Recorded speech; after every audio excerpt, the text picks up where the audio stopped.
Good evening and welcome to the Village Board meeting, the first of 2018 for the Village of Pleasantville. Today is Monday, January 8.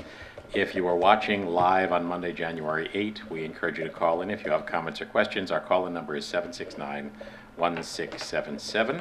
Our next regular meeting will be held 2 weeks from today, Monday, January 22 at 8 p.m. With a work session at 7. Had a number of announcements to make.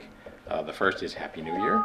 The second is to welcome our new county executive, George Latimer, who was sworn in, I guess, on New Year's Day, and then a ceremonial inauguration yesterday. So new county executive has taken office, and our own Pleasantville former mayor John Nona has been appointed county attorney, and so Pleasantville is well represented in White Plains. So congratulations to all, and we look forward to working with the new administration just as we did with the previous administration. Farm market continues to rock and roll on Saturdays at the middle school from 8:30 to 1. We encourage you to participate. A number of you have been participants in the 2 public workshops we've had for our Memorial Plaza Civic Space project. We're expecting within the next several weeks to be able to come back to the community with some schematic designs that actually show how the work that has been done in those 2 previous workshops has been formed into a new design by the folks at Wagner Hodgson Landscape Architecture. So stay tuned on that front. We do expect to have some good news on that very soon. So I noticed that our new Class B state champion Pleasantville football signs have appeared at the edges of the village, so that, as I said on the occasion of the parade, a lot of us who've lived here know that something special happens when you cross the border into Pleasantville, and folks who don't know that will now know that a very special accomplishment was achieved by the Pleasantville High School football team, Class B state champs. Congratulations one more time. Nicole Asquith is ill tonight, but she has been working with the Climate Smart Committee, and anybody who is interested in those kinds of activities should keep an ear out. We'll have more to report on all of that soon. I just noticed, and Joe, perhaps you know more about this as the library liaison, the library has quite a raft of digital resources available. You can log in and get free digital books, free audio books, all from the comfort of your own home using your Mount Pleasant library card. So we encourage you to take advantage of that, and you can go to their website at mountpleasantlibrary.org. It ain't just books and DVDs. There's all kinds of electronic stuff out there for you as well. And then I also just wanted to give a congratulations to Will Shorts and the folks over at the Westchester Table Tennis Center here in Pleasantville. In 2017, they hosted world-ranked players from Croatia, Slovenia, Nigeria, China, and a number of their members have gone on to major table tennis tournaments. And in November, they sent 7 teams to the North American Team Table Tennis Championships in Washington, D.C. So really great stuff going on there. And to cap it all off, they have begun a Ping Pong for Parkinson's program that has drawn national accolades as a resource and a recreation opportunity for folks with Parkinson's. So really a great thing to have in the village of Pleasantville, and congratulations to all those guys.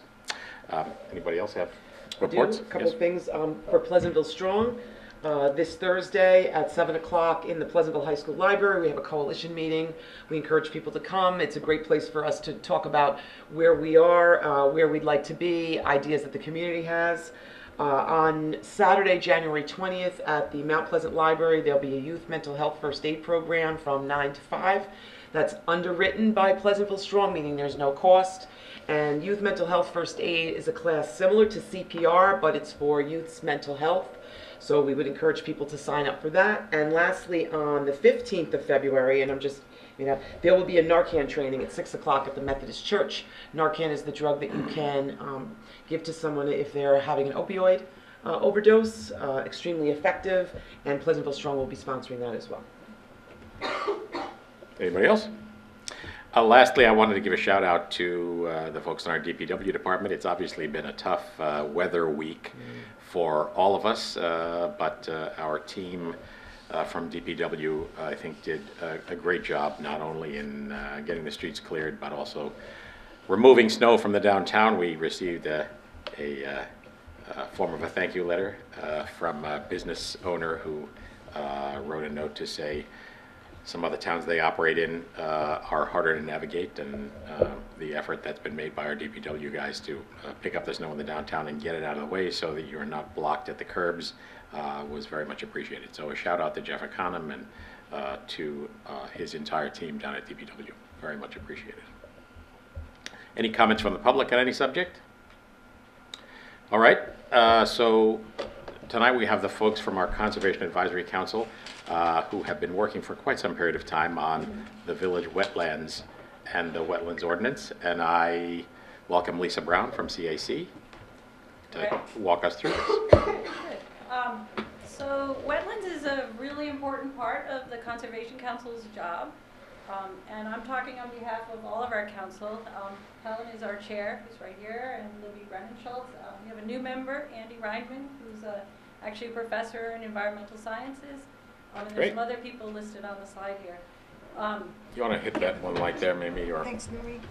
let's see what. So, Does that I'm work? not going to read the slide, but I'll tell you, this is a picture of Nannyhagen Creek. I think the other one's better, Marie. Thanks. Yeah, maybe both of them. That's, Is that too much? It's up How's to you that? guys. I don't care. Well, that's good. That's fine. good. Is that okay, Shane, for Oh, you? dear. Yeah, and then if she could get closer to the mic when she speaks for the people at home. Sure. Okay. Okay. Is that better? yeah. Okay. Let's get rid of this horrible thing. Okay. So hopefully you'll see a picture here of Nannyhagen Creek at Lake Street and Broadway. But this slide is just to give you a definition briefly of what a wetland is.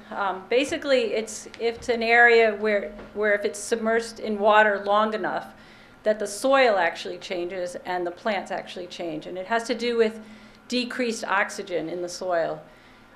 And because of that, wetlands provide an enormous number of services. So I can see. Okay. Sorry.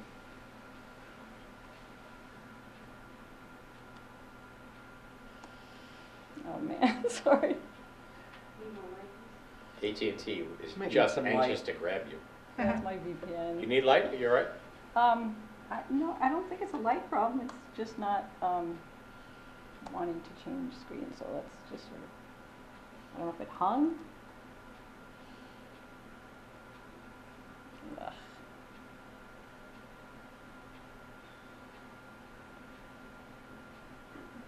Okay. All right, good.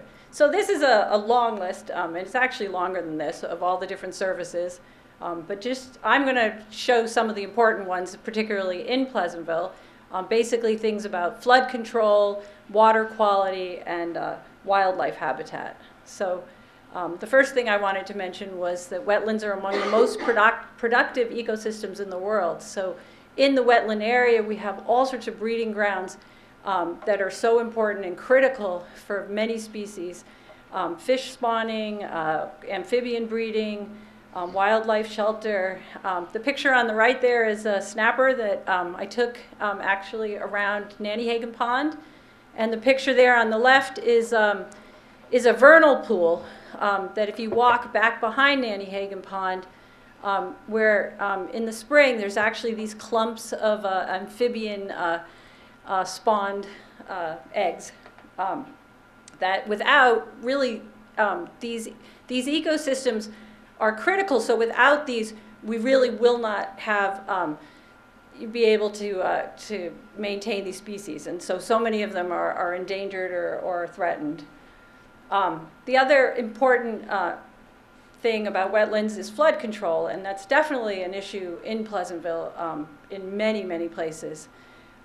Because wetlands allow the water to be trapped and to slowly go into the ground, they prevent flooding.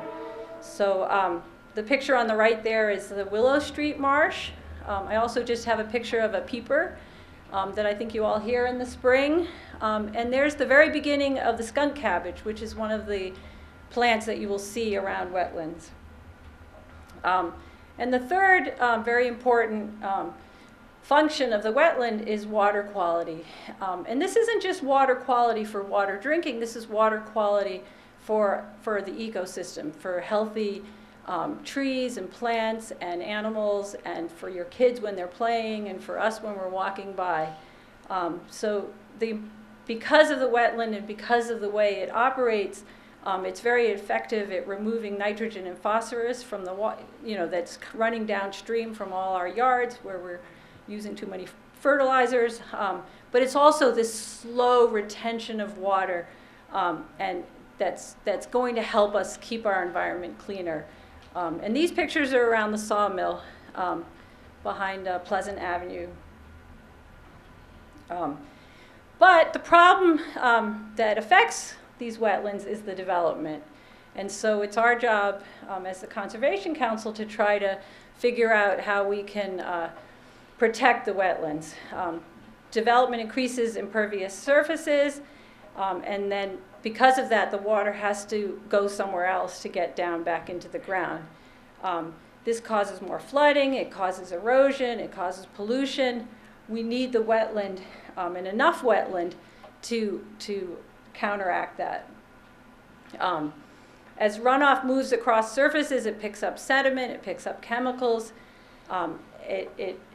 It keeps going, like things start to grow. And we have in Pleasantville more and more development, right? We really do have more impervious areas. If we don't protect our wetlands, we really won't have a way for it to go someplace and to keep us from flooding and to keep the ecosystems and the habitats healthy. The excess nutrients pollute the watersheds. They lead to excess growth of algae. We've actually been working with Riverkeeper and Sarah Lawrence to test the water in the Sawmill River. We've been finding actually some of the highest readings all along the Sawmill, all the way from Chappaqua down to Yonkers, were here in Pleasantville. And this is of readings of Enterococcus. So the things you need to do to protect the wetland are to minimize those impervious surfaces, to keep as much natural vegetation as you can, and to eliminate the pollution. This is a picture of a pervious material that's actually in the golf course in Pleasantville. And this is something we really want to promote. This allows the water to go slowly into the ground, to replenish the water table, to help keep the water cleaner and to prevent flooding. We want to manage the residential runoff by having rooftops that have gardens, such as at the Burns. We want rain gardens. We've actually had some buildings where we've suggested that. On the right is a rain garden up at the community college in Valhalla. It's very beautifully done. There's no, it can be done in a very beautiful way. I actually have a picture here on the bottom right. It's a winter picture, but it's the little rain garden that we have at Cooley Street. And the rain barrels. The one on the upper right is one I walk by all the time on Grandview. It's at the top of a gardening bed, so after it fills up and it's dry for a few days, it can just run down this hill and replenish the water there. Another important thing is to have vegetation, and particularly around rivers and lakes and ponds and the wetlands. So the picture on the top is what we don't want to have. This is a great place for the geese to congregate. What we really want to do is have all this vegetation around the wetland to keep the wetland healthy. And we want to encourage people to use less lawn chemicals, to compost, to mulch their leaves into their lawn, to do everything they can to reduce the pollution. This is a picture you'll see at T-Town if you walk around there. On the left is what you're trying not to do. There's little numbers, I don't know if you can see them, but basically you don't want to have as long a driveway, or if you can, try to make your driveway pervious. If you have a stream, you really want to have vegetation around it. You try to not have a big circular driveway. You try to have as less lawn as you can, more vegetation, more native plantings, and if you happen to have a septic tank, you want to keep that as clean as possible. So I want to end the presentation with a case study, because one of the reasons we've been working on the wetlands ordinance is just historic, what we've been through over the years. And so this is a case study, just a few slides on the Toll Brothers construction. And these are some pictures that were taken before. So you can see the wetland. It's basically a ravine. There's a wetland on the bottom. There's a running stream there. You can see the plants of a wetland. You see the skunk cabbage. While we were there, we saw lots of wildlife. It was a very pretty area. I mean, it was disturbed. It wasn't, it wasn't like the most beautiful, but it provided a lot of services. It provided those services I was talking about: habitat and flood control and water quality. So, so there was this proposal at that time to build the Toll Brothers, and this was their proposal, and those red dashes are basically where they were going to build into the wetland. It was a total of what we believe was 0.7 acres. And one of the lessons we learned was that what we thought was going to happen, I mean, what we now can see, and so we want to show it to you, sort of back to back from before and after. So at the time, the Conservation Council, and together with Matt Brennan-Schultz, said, listen, we need to worry about what's going on here, because there's a lot of buildings being built here. And if they're built too close to that wetland, and they do the culvert the way they were suggesting, which is to put the stream in a pipe and to build retaining walls, then they're really going to disturb the wetland. So we were really saying, are there alternatives here? Could we build a bridge over it? Can we push back one of the buildings so they're not in the wetland? This is a picture of the final plan submitted to the village, and you can see the wetland is those little grassy tufts along the way. So you get this notion that the wetland is there, but this is what it looks like today. This is that same area of the pictures that I showed earlier. It's grass, it's a retaining wall, it's not obviously even a stream, you can't really see the wetland. The wetland is still there in some ways, it's just very degraded. And as far as the ecological services, as far as the habitat, it's just clearly degraded. Now they've put in many things to control the flooding, right? But they're these artificial systems, and they have good benefits, but they're not as all-encompassing as the wetland. I'm just playing around a little bit here, but this is what we could have done. If we had built a bridge over that wetland, we could have left it a lot more intact. And I don't know, the picture on the bottom right is just a bridge at the golf course, and the picture in the bottom middle is a picture over at the library.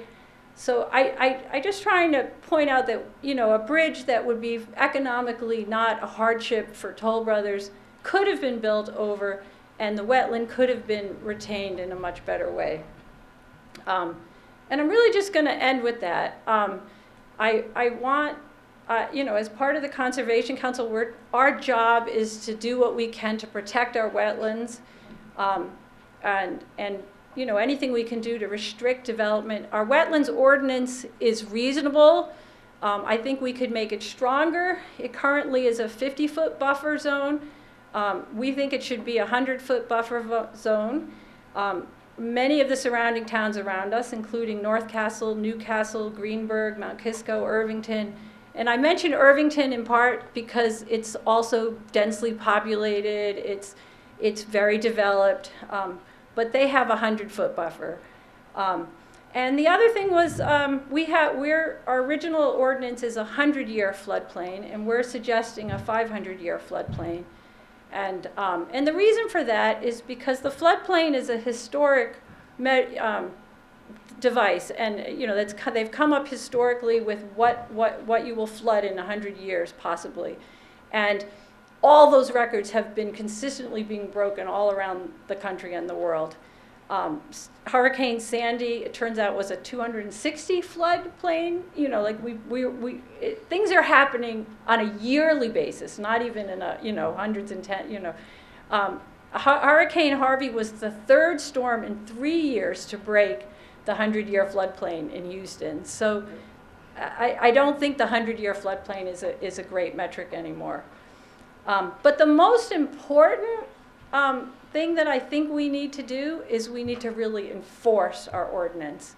So whether we have a 50-foot buffer or a 100-foot buffer or the 100-year floodplain or the 500-year floodplain, we need to enforce the few remaining wetlands that we have left. So again, the picture on the top right is the wetland on the corner of Broadway and Lake Street. It's a beautiful wetland, and there is, I know historically there's been talk of development in that area. I just would really like to see us protect that. And lastly, I think Toll Brothers, we should make sure that Toll Brothers adds native vegetation. And if possible, I really feel they should allow for a more natural stream flow in that area where they developed into it.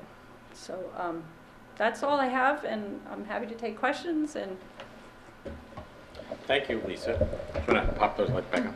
So one question I had about the 500, if you established a 100-foot buffer zone around a 500-year floodplain, you guys have done a lot of work in mapping the existing wetlands. What does that do? It's not a buffer. Can you come up? You gotta come up, Libby. Yeah. You gotta come up to the So microphone. people can't hear at home is the thing. It's just not a buffer around the floodplain, it's a buffer around the wetlands. No, I understand. But you proposed 100-foot buffer zone based on a 500-year floodplain. Isn't that what you're saying? I'm sorry. Aren't you saying a 100-foot buffer zone? No, I'm around- saying two different things. So we currently have a 50-foot buffer zone. Based That on we say a foot, you shouldn't build. based on a mapped wetland. Yes. Right. And we're saying instead of 50 feet, let's make that 100 foot. So Okay. that's one thing. Yes. And then a very different thing is we also include anything in the 100-year floodplain. So our map As being a wetland. is being a wetland. So if you included, which is tantamount to what I said, isn't it? A 100-year, a 100-foot So the buffer. map includes more. Right. And we can show you the map. No, I said we have the map. That's great. Okay. Seems to me that the 100-year floodplain now isn't what the 100-year floodplain was, let's say, 40 years ago, because the 100-year flood was of a certain size 40 years ago, but those floods are happening more frequently. But it's been very Let me finish my- slowly updated. Let me Yeah. let me finish my thought process on these floodplains. So a 100-year floodplain on a given stream, let's say, the floodplain of that in 1 year is this size, in 10 years is this size, in 100 years is this size, but this size is happening every 5 years now. Yes. Right? So the real 100, that's not a 100-year floodplain anymore, that's a 5-year floodplain. Sure. The 100-year floodplain is bigger even then, and you're asking us to step it up to a 500-year floodplain, which I don't even know if that No, exists but the yet as a 500 measuring device They do have it. yet. They do have it, but since the 100-year floodplain hasn't been updated, it's really why we're saying go to the 500, because the 100-year is inaccurate, like you I mean, said. I feel It's like inaccurate. I feel like the 500-year floodplain must be Noah's Ark style flooding. You know what I mean? It's like the whole village is covered with water. But it's happening all the time, right? But you're asking us to. I just want to understand the concept of the yearly 5-year, Sure. 10-year, 100-year, 500-year floodplain, because you're asking us to change our ordinance, and I want to understand what it is you're asking us to do so I can consider whether or not to vote yes or no for it. That's all. Okay. And it's striking me then if these larger floods are happening more frequently, then the 100-year flood is a bigger flood now than it was 40 years ago. Forgetting about what the law says it is. The fact of what is a 100-year flood now is a bigger flood than what was a 100-year flood 40 years ago. Right. And you're asking us to jump it up to the 500-year flood, which it's like But- asking me what's $1 billion. I don't really know what $1 billion When I is. say the 500-year floodplain, I mean the one on the map. Not the one that's the right one that really tells you what will happen in the, in Also, I'm just going to Okay. mention that the 100-year and the 500-year mapping is done by FEMA. Like and GIS, right, FEMA. it's based on historical data, and the historical data is not predictive, it's just what happened before. Okay. So part of what we're pushing for is this, we can tell from recent events over the last, 20, 40 years, that floods are becoming more frequent. So the idea is that we should acknowledge the more aggressive floodplain delineation, because that's becoming more common. But shouldn't that happen by if the historical 100-year floodplain now should be based on what's been happening over the past 10 or 15 or 20 It years. should be. And so it's a bigger area, even leaving it alone without increasing it in our ordinance to the 500-year floodplain. if it was updated recently. If it was But it's going to be recently- updated. But when? So are you saying? I don't know. I don't update them. Somebody else in the federal government updates them. I don't really know who updates them. So are you saying that you think that maybe the 500 floodplain is really what the 100 should be today? Yes. Okay. And so, and you could put wording into the ordinance. You could say, maybe we should be, because if they change Got it. those floodplains like you're saying, that's a reasonable concern. If they actually update them to be legitimate. Let me tell you my concern. My concern is I agree that the wetlands should be preserved and protected. And you're right, with Toll Brothers, it should have been a bridge. It should have been a bridge. And it should be a different configuration of what's going on there now. And I agree with that.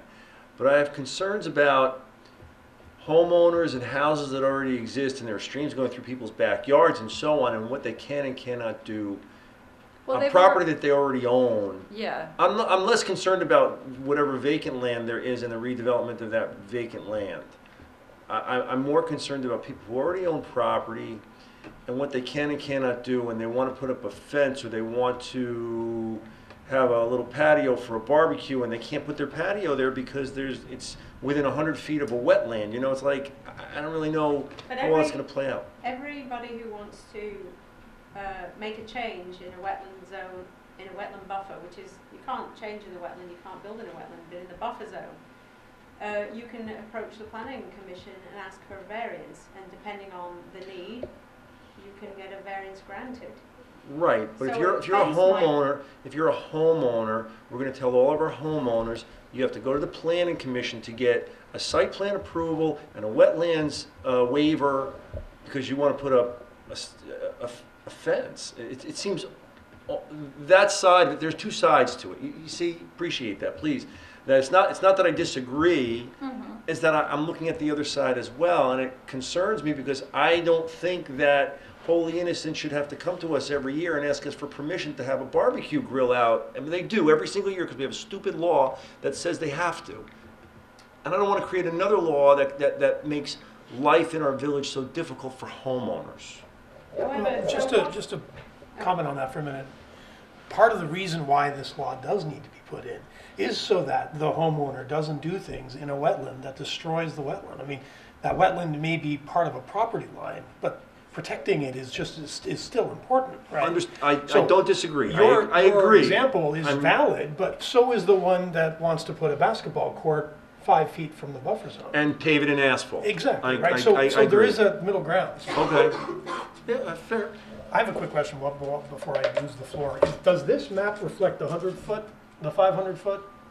Does it have any, this was in our packet. no, I think this is the, This is the basic. It doesn't have any floodplain delineation on it, right? Okay, good, thank you. So the floodplain would be more expansive than what we're seeing Than on what's that. marked as a wetland. Right. Yes, I believe, Yes. right?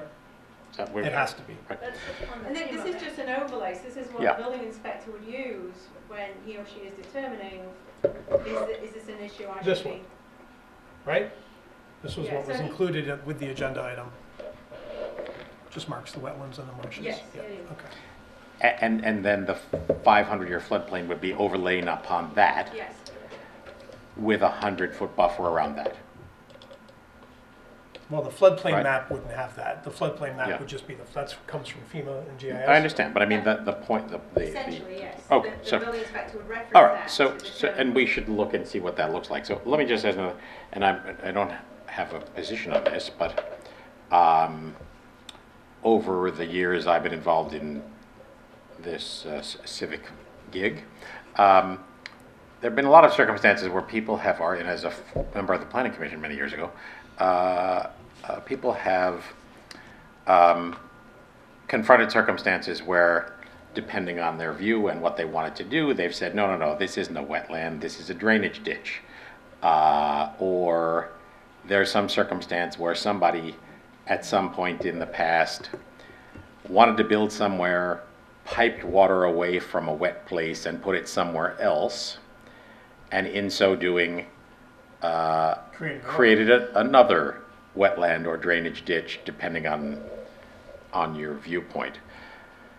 And of course, folks all over the village, especially in certain neighborhoods, are always defending their turf by trying to route water around risk to their home and property.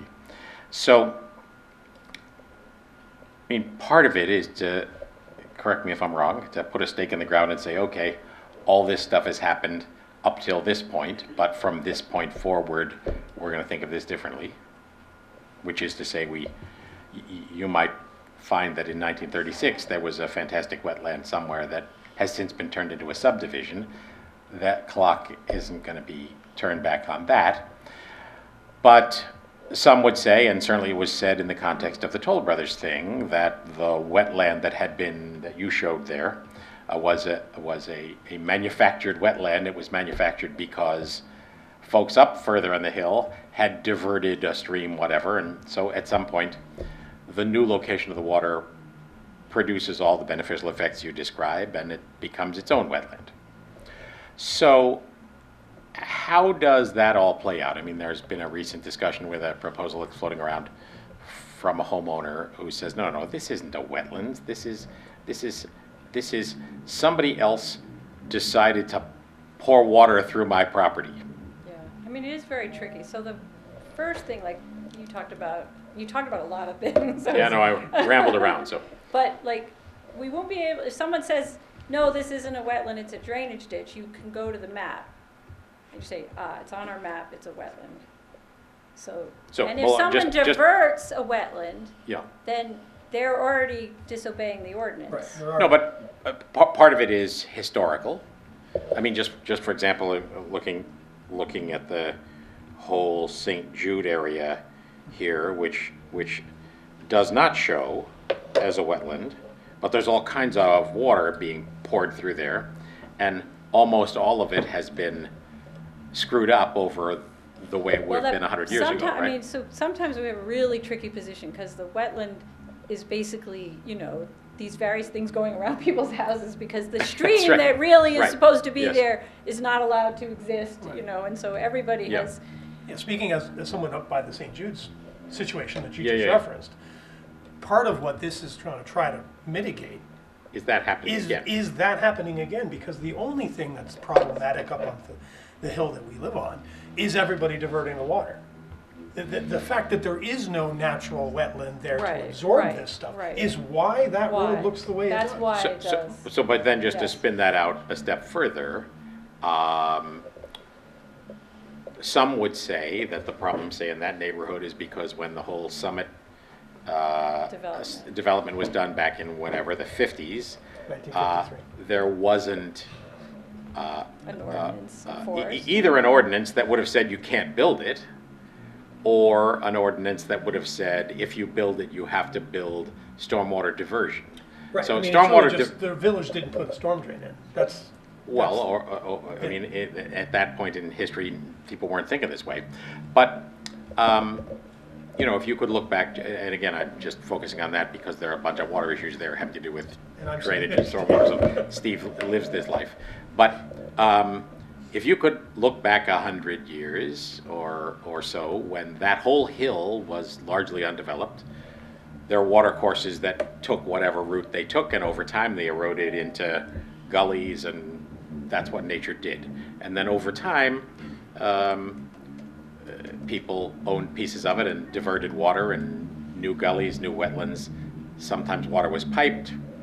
We have this big marsh area that you have accurately marked behind the tennis courts near Foxwood, and that sort of hollow near Foxwood is part of the stormwater management system. But again, that's all water pouring down the hill, headed in many cases in pipes, and then reappearing at the surface, right?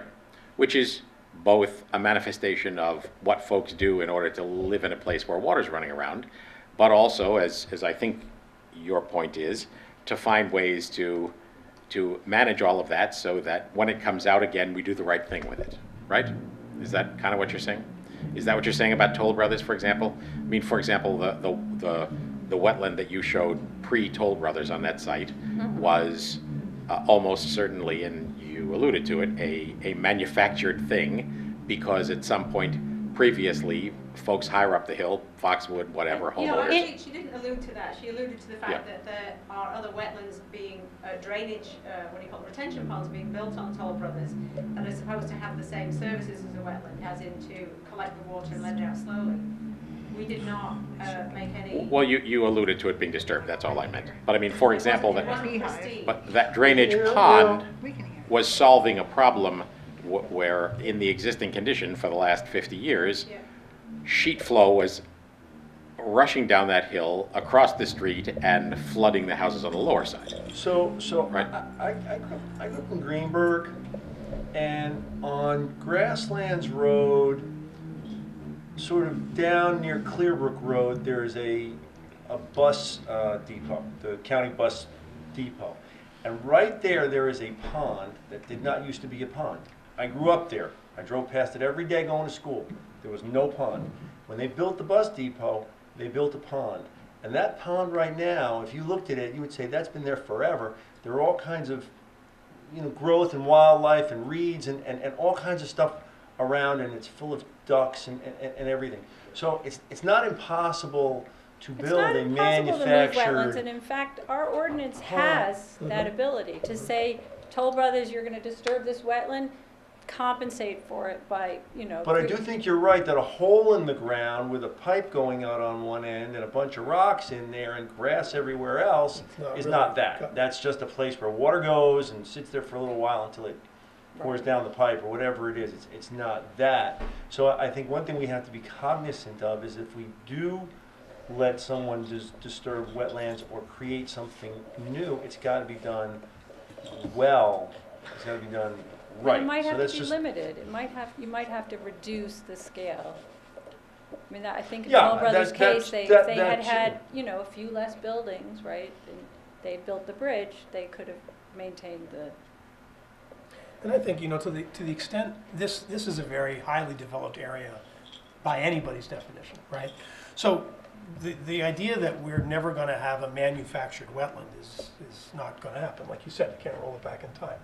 But I think part of what this map does, and maybe we're looking at the ordinance again and making sure that we are enforcing what that law already says, think nothing of changing it, Right. is because at some point, this is not just, we want to only protect wetlands that happen to be, from the Triassic, right? We want wetlands that are here now and provide those ecological benefits that are now there for waterfowl and for erosion and whatever, regardless of their provenance.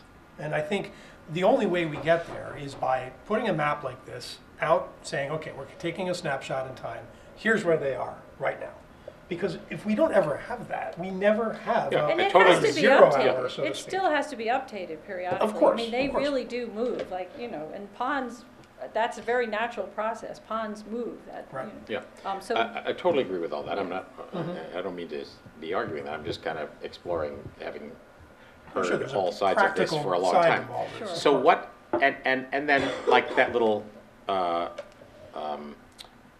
baby wetland that we created by the Exxon station across from the Art of Wine. it's not a obviously- wetland, I- it's just a rain garden. Right, but, I mean, those are examples of the kind of micro efforts that one can Yes. make in a Yes, dense just environment more to vegetation, create new a little- ways for all that to happen. So, and does that suggest that in a perfect world, one might identify places that are lacking in wetlands and over time try to, I mean, in build them? general, we want to reduce the amount of pervious solution, right, building that we do, and that includes all development, you know, like, Yeah. you know, so from my point of view, you know. Right. You know there's a development going on, you know, what can we do to have less roadway, to minimize how much, you know, ground we're covering?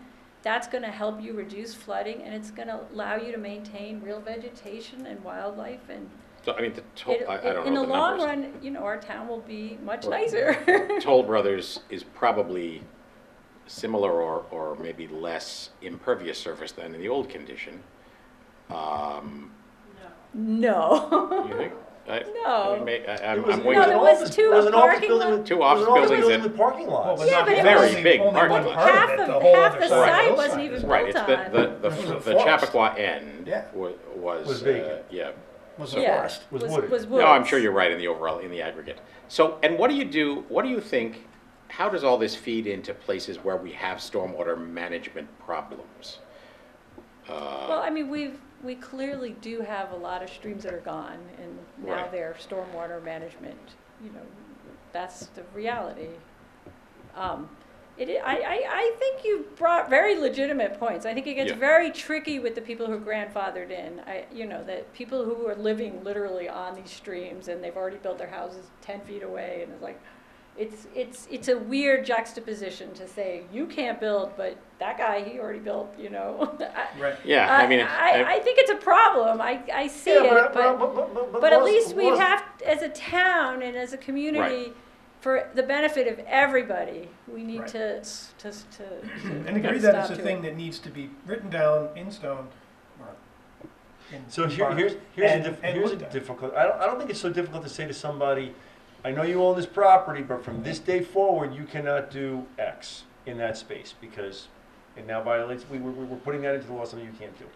I don't have so much of a problem with that. But what about the guy that owns the vacant lot that is buildable? He can go in and get a building permit today, but we adopt a new law and all of a sudden it's unbuildable. And we just took away a $500,000 value or a But I think- $300,000 value, which is a lot of money. It could be somebody's life's blood. I don't know. I'll let- Same price as whatever they pay. We have had a wetlands ordinance in Right. place for years and years and Totally. years. Mhm. It just hasn't been enforced. If this person had a lot, he couldn't build on it 20 years ago if you enforced the ordinance. If we change There's the nothing buffer new. size, buffer and the zone is more what you're problematic. asking us to change. That's my concern. You're asking if we enlarge it, all of a sudden it impacts more land, more property. A piece of property that was formerly buildable is no longer buildable. On the other hand, there is a FEMA map with a floodplain warning there, and he shouldn't build there. His flood insurance will be prohibitive. There's a lot of things that will also discourage you from building there. That's true. You know, if you've got the red dotted line around it from the FEMA map, you probably shouldn't build I it. mean, I think my own sense is that the 100-foot buffer would be great if we could have it. I think we're a little town, right? I think 100 feet is a big move. I don't, like you said, practicality-wise, maybe we run into some of those complicated problems like you just described. Is there any town that 100 has? feet is not that big. No, I know, 50 I know. feet is really not. But sorry, to is it- try to Protecting split the Is needle, it are 50 there feet on each towns side or 100 feet on each side? What do we have now? with It's on the 50? side. 50. It's a 50 round. feet on It's each a round, side. yeah. It's The a idea perimeter is around. Are that you- there towns, when you guys are doing research, are there towns that have both? Like, are there ones that have neighborhoods where it's 50 and neighborhoods where it's 100? It's one or the other? I've never seen that. Yeah. Okay. I'm thinking about a stream, 50 feet on each side, right? There's a wetland defined space, and then 50 feet that way and 50 feet that way is buffer. You think about trying to keep, like physically what is ecologically happening there, 50 feet is very minimal. Right, it's not just the Right. stream, it's 50 feet or 100 feet from, if I understand it right, from the border of the ecologically identifiable Wetland. wetland Correct. denizens, right? Right. Cabbage, whatever, Which frogs. is a little fuzzy also. Toll Brothers delineation was a little different Pretty from my might minimal. have done. Yeah. So then it's 50 feet from that. So it might end up being actually 100 feet from the stream itself when you're all said and done, depending on how Yeah, thick and the then like vegetation is. what Toll Brothers was saying is, oh, we're just gonna build a little bit here, we're gonna build a little bit here. And maybe that's really true, like that's where they actually did the development, well, although I don't think so, but the end result was the stream couldn't run anymore. Right. So, you do too many of these incursions and So just You to be lose clear, the- I mean, the I've talked to you point guys of it. about this, and I'm not trying to take sides on this at all, but I just don't want people to misunderstand. The Toll Brothers project went through an extensive review at the Planning Commission, was ultimately approved by the Planning Commission with engineers on their side, but also engineers and working for the village, as well as the assistance of outside planners representing the village. And so far as the building department is concerned, they have fulfilled the terms of their site plan. So none of that is to say well, but that, what I wanted to make clear is, I didn't want folks to believe that Toll Brothers has said, sure, we'll do something, and then not done it. In the view of the building department, they fulfilled their site plan. One can argue, and totally happy to do it, because it's illuminating about how the world might be different next time. Right. But it didn't want the impression left that somehow these guys had failed to fulfill what they said they would do. I'd like to add to that, actually, our building inspector, Robert Hughes, said that there are plans, Toll Brothers have plans, which I have not seen, for a final plan, which includes native plantings and some other work. Right. And we would like very much to encourage them, as I have done with. Yeah, and you guys have been great. I don't say that to be taking a position. I just, To right. to encourage them to do that work now, because plants don't just go in the ground and then you check the box. Right. It takes months or years to establish that kind of vegetation. So we very much respectfully ask that Toll Brothers do that work sooner, so that give it as much of a head start as it can possibly get. so that before Toll Brothers walks away from the project, all the houses are full, that vegetation is established. Understood. Plus, the retention ponds, I don't know if there's any plans for that, but I went on a green infrastructure tour a few years ago, organised by Greenberg, or maybe, and I also went up to Putnam County, and there are ponds where people put in rafts with vegetation, which eventually establish roots and create habitable environments for aquatic birds and fish. And how would that, That can actually reduce things like mosquito population. so how would that work in a setting like those retention ponds at Toll, which are dry at some points? Well, you put in specialized plants that can tolerate Uh-huh. the two different Yeah. conditions. I mean, marshes are not always wet either. Yeah. They can have So- Back to coast. wetlands plants. Do we have the 500-year FEMA plan? It's on our website if you. The go- 500-year? Yeah. It's all on one map, 100, If you 50, go to 100? the GIS maps, It has Okay. 100 and 500 both on the Right. same that's map, right. with two different colors. You can Okay. see it right now if you want. Great. All right, so thank you for this yeoman service, and obviously Yeah, a lot you to guys chew worked a lot on. on this. I Right. really And appreciate it. by the way, just so you understand, I don't mean to be combative. I'm thinking about all sides, and so very you're reasonable. presenting your presentation, and it's raising issues in my mind that I'm thinking about and I wanted to ask about. So that's the only reason I did that. It's not that I'm against what you're doing. Just don't I like think the what you're polar doing is bears, right? terrific. What's that? You don't like polar bears? Is that it? I don't like polar bears. No, I love them. I just don't want them in Pleasantville. Okay. No, well, they're Well, coming, the they're last few coming. weeks, they could have lived here fine. Well, thank you. Thank Thanks you. guys. for- Much Thanks so much. appreciated. Well done. Really appreciate it. Lisa, may you send, can you send me a copy of your Sure, PowerPoint? This sure. way we can have it for the record. Thank you. All right. Let me get Just want to back. talk about next steps on that one, or I guess we go right to it, right? Yeah, so I think what we need,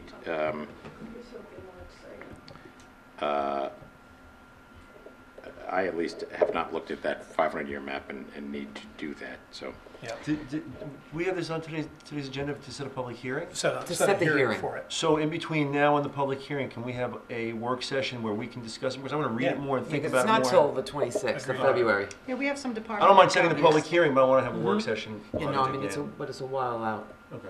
Yeah. It's not like the I next set- I meeting, it's set not the it- next Right. meeting. No, Right, I and- gave it some time because we have some department head comments. And that can get carried over, it has Yeah, to we be, should so. talk to Robert. Okay. All right, Thank you so much. all right, so, You said you were going to be able to get actual maps if you prefer that from the county. Remember when we had the work session here, you said you might be able to get Samware's department to produce I can, those. yeah, I can get all of the maps that they have available on GIS, so if you just want those that just overlay a 100-year floodplain, I can show that, then we could do a 500, Yeah. then we could do the Yeah. combination. Let's look so at you can both. kind of see how it expands. Would you like the CAC to be at your work session? I could do that, Sure. sure, Yeah, I would yes, like you guys there. Yes. be great, thank you. please do. All right, any further comment from the public on this or any other subject? Wait, what? Well, Palmyra 3 Hazel Road, following Pleasantville Strong's Thursday, you said Thursday 11th, Colleen has some workshop or something at the high school? What was the thing on Thursday? It's a Strong's Coalition meeting Okay, at 7 o'clock at the high school. okay, so this is actually a competing event. Films on Purpose is showing A Plastic Ocean in conjunction with Pleasant Recycles and Mount Pleasant Library at the Mount Pleasant Library. It's 6:30 meet, 7 o'clock film. It's about plastics in the ocean. Great, I should have mentioned that too, I forgot. Yeah. So that's Mount Pleasant Library on the 11th, At 6:30. 6:30 reception, 7 o'clock movie, and that's a movie we have seen, and it's It's an eye-opener. a real eye-opener, absolutely. All right, Oh, we got another comment. come on up. Ryan Lambert here in Pleasantville. Just wanted to follow up from our previous meeting. We said that on the 8th, if there would be any feedback on the language of the renewable bag initiative, they would be discussed possibly on the 8th before the 22nd hearing. So I just made myself available in case that came up and wanted to see, check back in case there had been any feedback from the town council regarding the language. Have we heard, I've not heard from the town. We sent Right. the proposed local law the day after Uh-huh. the presentation, and we had not received any comments back, so it So we doesn't should, mean we won't We get need to them, we should follow. prod a little bit Yeah. about that. Yeah. but we're still moving ahead. We have a meeting scheduled this week with Jay Peltz of the Food Industry Alliance, which is I guess, Lobbying. a lobbying group as well as a trade association. And they have expressed reservations about all this, so we'll find out what they have to say and then report that, or they will directly in the context of the public hearing. But our resolution, second resolution of the year, establishes a public hearing for the bag ordinance with the same language you guys proposed, which would take place on January 22nd at our next meeting. So I'll let you know, and perhaps we'll certainly give feedback to all of you guys about what the folks of the Food Industry Alliance had to say in our discussion with them. Terrific. Thank you. Thank you. Thanks, Ryan. All right, any further comment? Call in 769-1677. We're on to our resolutions. First of the year, Steve. All right, resolved that the pre-check register dated January 8th, 2017 is hereby approved as listed below. From the general fund, $225,089.74. From the water fund, $107,019.96. Refuse fund, $1,481.76 for a total of $333,591.46. Is there a second? Second. Comments or questions on the check register? All in favor? Aye. Motion passed. Number 2, Colleen. Resolved that the Board of Trustees hereby authorizes the village clerk to notice a public hearing for Monday, January 22nd, 2018, 8 p.m. prevailing time, 80 Wheeler Avenue, Pleasantville, to hear comments as it pertains to local law amending the village code to include a retail checkout bag ordinance. Is there a second? Second. So that is a subject we've talked about several times before and just commented about to Ryan. The text of this is available on our website. Can we put that up as a specific item in the news at pleasantville-ny.gov? The short version of this is that retail establishments would be prohibited from providing single-use plastic carry-out bags to customers at the point of sale. And if a retail establishment chooses to provide a carry-out bag for the purposes of carrying away goods or materials, they are subject to certain guidelines, including the fact that they would be required, if they provided a paper bag, to charge 5 cents per bag for each recyclable paper bag and no less than 25 cents for a reusable bag. And after a year, that number would increase from 5 cents for a paper bag to 10. The logic behind all of that is to eliminate the use of single-use paper bags, plastic bags, and to discourage the use of paper bags and to encourage the use of reusable bags. Worth noting, and you can read this in the text, that this does not apply to dry cleaning bags. It does not apply to the plastic bags that you might get deli cold cuts in or produce, that it refers to carry-out bags. So I know it's a subject of interest to lots of folks, and there are plenty of folks who might wish to read the details. So go to pleasantville-ny.gov if we could get that up for tomorrow. Can do, yeah. We encourage you to come and be heard at the public hearing on Monday, January 22, or if you choose to do otherwise, you can send an email to Village Hall. All of the email addresses are on our website at pleasantville-ny.gov, and your comments will be included in the record. All in favor? Aye. Aye. Motion approved. Joe, number 3. Resolved that the Board of Trustees hereby authorizes the village clerk to notice a public hearing for Monday, February 26, 2018, 8 o'clock p.m. prevailing time, 80 Wheeler Avenue, Pleasantville, to hear comments as it pertains to a local law amending the village's wetlands ordinance. Is there a second? Second. Further to the discussions we've had tonight, Monday, February 26 at 8 p.m. All in favor? Aye. Aye. Motion approved. Number 4. Resolved that the Board of Trustees hereby approves the minutes of the meetings held on December 11th and December 27th, 2017. Is there a second? Second. Comments or corrections to the minutes? We had a very brief meeting on December 27, primarily to do some housekeeping and pass a check register. All in favor? Aye. Aye. Motion approved. Colleen, number 5. So I'm sad and honored to be able to read this. Resolved that the Board of Trustees hereby accepts the retirement notification letter from Judith Weintraub advising that she will be retiring from her positions as village clerk, records management officer, and registrar effective 4:30 p.m., not 4:31, 4:30 p.m. on March 30th, 2018. Is there a second? Second.